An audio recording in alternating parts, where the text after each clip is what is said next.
luckily, I mean, that's going really well. Both Best Damn Tech Show and Stradio on MySpace. MySpace has been great tools for us because we can go into forums and groups on MySpace, without spamming, really just putting out messages out there. And especially since we're a tech show, people who are asking questions about tech, asking questions, my computer's messed up, we'll respond to them, And of course, in our signature and our response, it'll say Best Damn Tech Show period with our URL. But that's how we've gotten a lot of our listeners too. And for a lot of you guys who have niche podcasts or video casts, dive right into whatever niche it is. We were with a guy this morning who was knitting. Yeah. And absolutely, go and if you want to do a knitting podcast, go find because most likely there's knitting message boards and forums, and there's probably a group on MySpace for knitting. Get involved, pay attention to what everyone's talking about, and create content around that. Engage your listeners. Exactly. We try, usually in the beginning and the end of the show, to encourage them to write in, email or hit us up on our MySpace or something, and you get a lot more development that way. Every podcast is always a beta because you should always be developing towards something more. You're always going to mature. So you got to engage your users, and you got to make sure, or your listeners, you got to make sure that you don't pander to them. Never pander, but let them know that you're interested in what they have to say. You'd be surprised what happens. Like our show developed with an extra person because of that, and we have other ideas, like other kind of spin-off podcasts that we're looking at, like the Roadie Show, where we have a roadie, and he's like a sound and lighting expert, and he has all this access to celebrities. I think he's doing a Peter Frampton show next weekend. And he gets like on-the-spot interviews with us. That kind of celebrity access we would never have if we didn't engage our listeners. Right. So, I mean, it's really interesting how a podcast can stretch out beyond what traditional media can do. I mean, yeah, you are presenting a show, and it isn't interactive like the internet per se, but if you make it almost like a module to a website or a module to the internet, it is indirectly interactive. Right. Where do you record now? Are you still recording at work? And do you write down what you're going to do? I know some of the things certainly sounds like there's some thought to it, but right. some of the things sound like there's not as much. We actually used to tape in the office where we all worked in, but we have since moved to what we're referring to the house that Geek built, which is Adam's 7-bedroom house in Philadelphia. So we have a small room in there, and It's about the size of Very this small. desk, actually. yeah, Third floor because then street noise doesn't affect so much. But it's just big enough for us to fit a table in there, and then just one studio light to kind of help. So what was the other part of the question? It was, do you have like a set Oh, number set. of stories that you're going to cover Right, each now, week? well, Paul, the guy who hosts the show, he used to work with us, so it's really convenient. We could all run in each other's cubicles, and I'm sure our job loves this.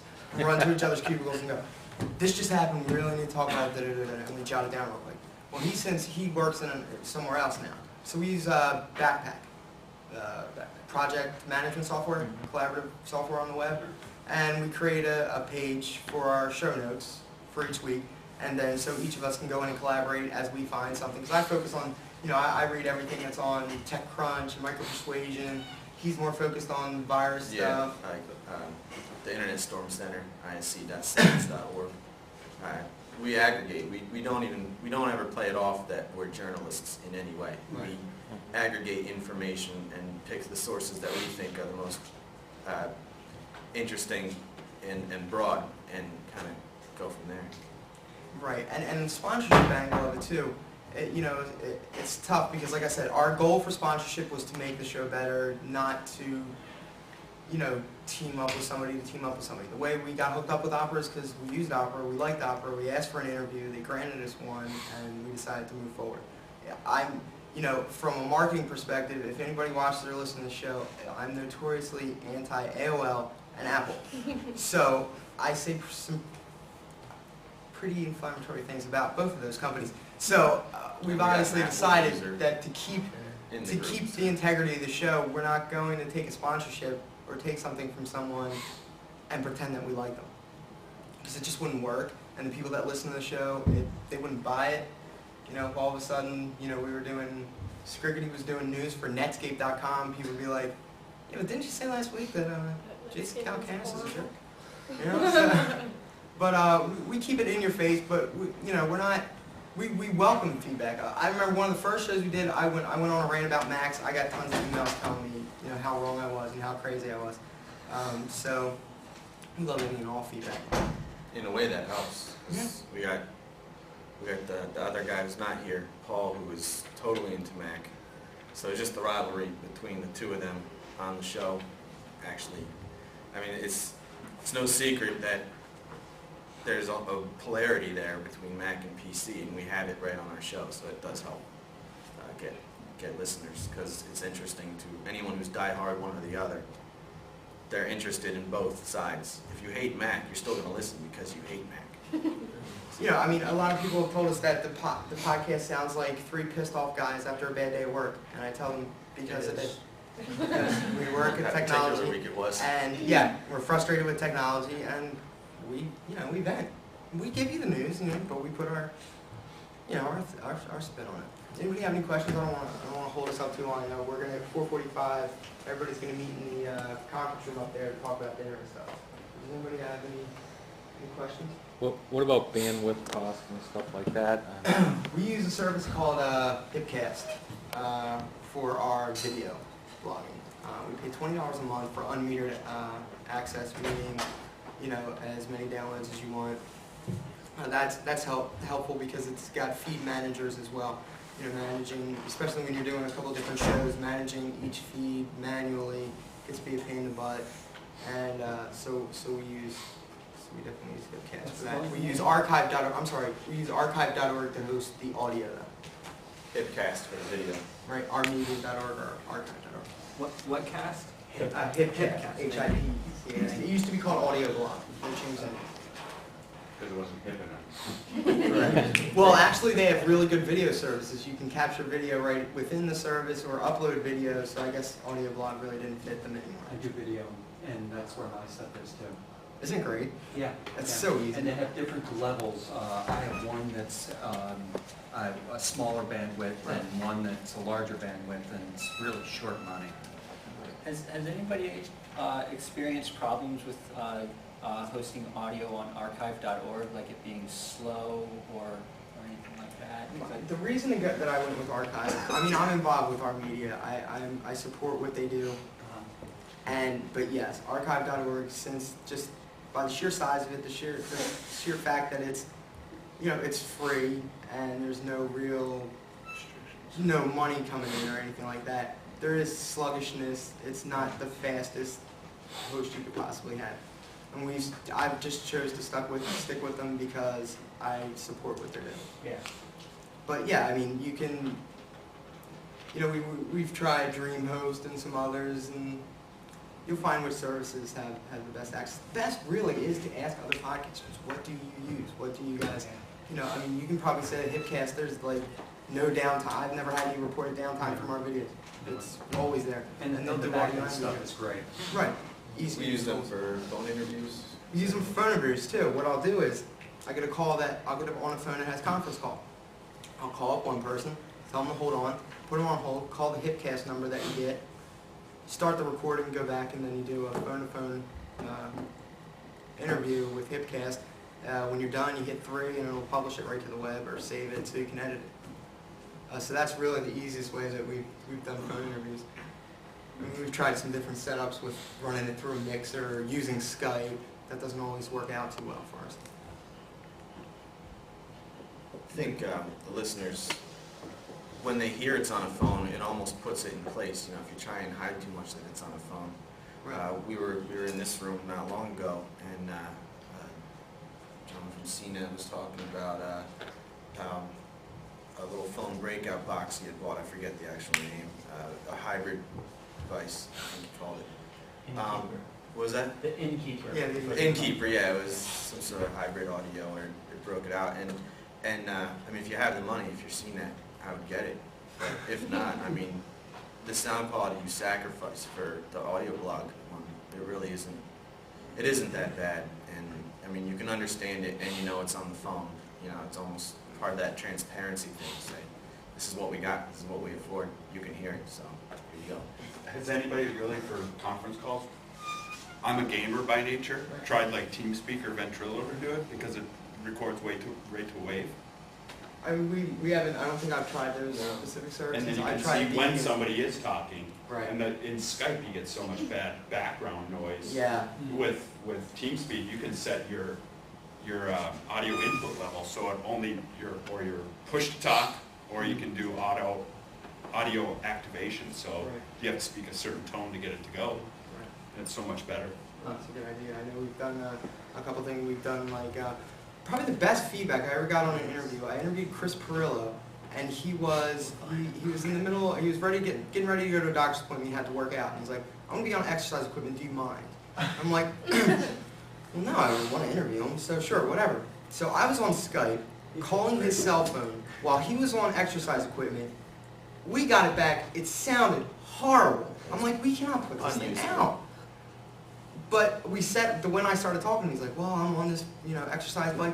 People loved it. People, I mean, it was just, because it was real, It was also 4 hours with Audacity and Cubase trying to make it sound better. Trying to clean it up a little bit. I mean, really getting in there in the waveform and pulling things out and trying to push. And it still sounded horrible.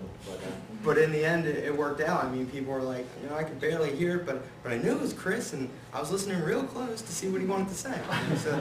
So when you're interviewing somebody that wants, that people want to hear, then So, plus it just gave it a cool, different angle. He's on an exercise bike. So Chris can pull off horrible.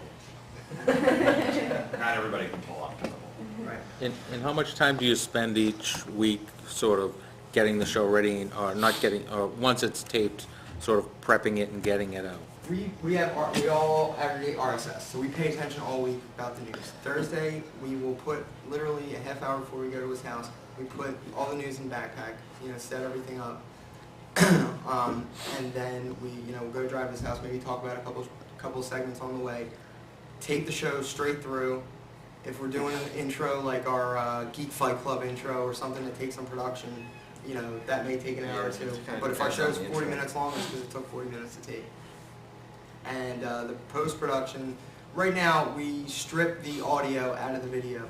That's tough because we have to keep in mind when we're doing video, we can't do many visual jokes because audio, people who listen are gonna be like, what the hell are they talking about? So we thought, well, we can't record it separately. We can't do two different shows. And it's just tough to edit. So usually our intro's visual, so we'll strip that out for audio. That's usually, I know Paul spends about 5 to 6 hours a weekend editing the 40-minute show. And we just, a friend of his does audio video. We're hiring him every week to edit the video. It's so time consuming. So we find that we need to spend most of our time on MySpace and other community sites we're on responding to messages. We found ourselves just, buried in editing and everything. Plus, the politics of editing is crazy too. Paul, who is the host of the show, does the editing. Sometimes He's going to lean towards Paul's greatest hits, So, we get into the arguments, and it's like, why'd you yank that out? And That was great. What happened? Right. And, he'll think something was too offensive, and we're like, no, man, it was funny. Offensive is good. Right. So we have someone outside doing the editing now. But how much time we spend a week? Depends on the intro. Spriggity is Sometimes we 5 get to 10 really minutes long per video news show.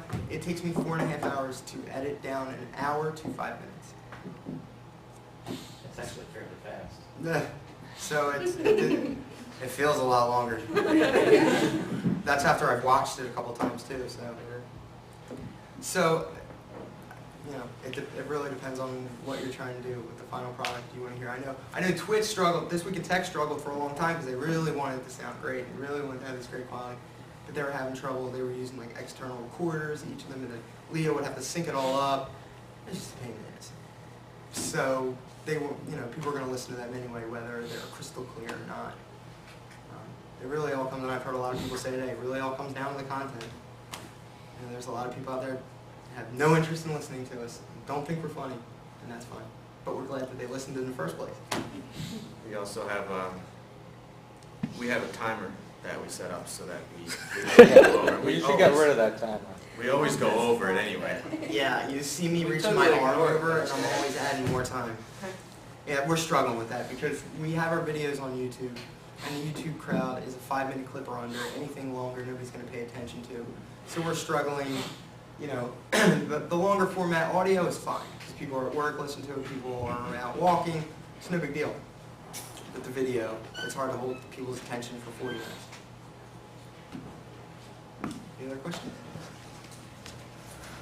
So how long are your podcasts and how have you determined length? Well, I mean, we don't determine length. We determine what we're going to talk about, what's worth talking about. Some of the Some are shorter than others. Right, some of them are shorter than others. And have you experimented and have you gotten a certain response to? We've had episodes that come down to like 25 minutes, episodes up to like 56 minutes. Right. Yeah. I put out a bulletin on MySpace and I said, guys, is the video too long? Tell us. A lot of people's suggestion was 15 to 20 minutes would be good. Like I said, the audio, they're more forgiving. They'll listen longer. They can, you know, it's, you want to skip ahead on their iPod or whatever, it's no big deal. I didn't do that. Who did that? It's kind of, Wasn't me. But, Well, the audio, you can do it and do something else. The video, you can't. You have to watch the video. So Right. the audio, you can just listen to, you can work, you can do email. right. But the video, if you're not going to sit there for 40 minutes and watch it, then nobody's going to watch it. So we're toying around ideas. Plus some of our other segments, the virus segment, the tech tip guys. You know, we're experimenting with spinning that all out. Hopefully doing more like real tech how-tos. Because sometimes people forget that we really do know a lot about technology. You know, a lot of our, we goof off a lot, so people forget that we really know a lot about technology.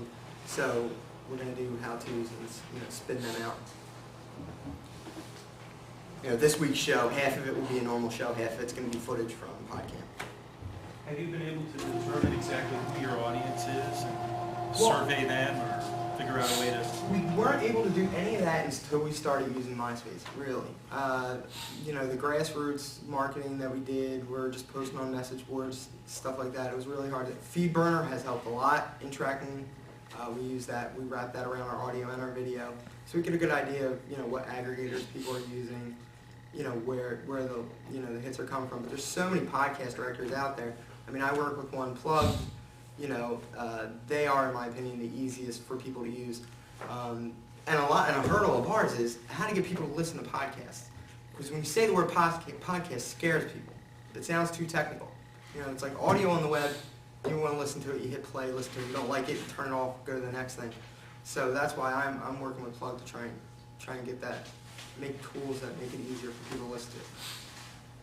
So we have a lot going on at once, and I mean, even like we got some user feedback, like people saying like they would sponsor us if we changed our name. yeah, They're there's offended by the name of the show. There's actually a group too called Tech Podcast, which I give a lot of credit to. Twit is a part of it. Mike Tech Show. There's a bunch of them, and we thought that was our number one goal. We were like, we want to get into this group of elite tech podcasters, and then we applied and said, we really like the show, but could you tone down the language? Could you tone down some of this? And we're like, No. no. And Opera is a sponsor. They like it. I mean, they're from Norway, so they're a lot more forgiving on content like that. So they have a vision. Very good English. They definitely understand. Yeah, they understand. They think it's Apparently funny. they watch it in their office. Yeah, they all huddle around every week and watch it. So, I mean, if you're looking for sponsors, find something that you actually use or actually would use. Backpack, we use that a lot. We don't really have the money to afford the full version, so we asked them, we said, we love it, we reviewed it on our show. Could you hook us up? And they said, yeah. Gave us a free account. So things like that, Don't be afraid to send emails. Don't be afraid to send messages and say, look, I know this isn't exactly what you're into, but it kind of is, and here's how. we could weave it together and do something. And podcasts too, share content.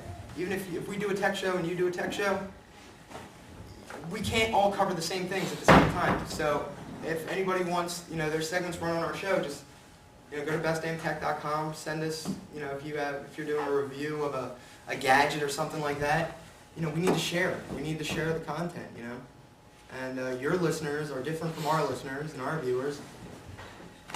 And we support the medium. Or I support the medium. Via tattoo. Any questions? How important is search engine optimization for you in terms of ranking high at Google, We spend other than the podcast aggregator? We spend so much time editing, so much time putting it together. Our website is always stunk.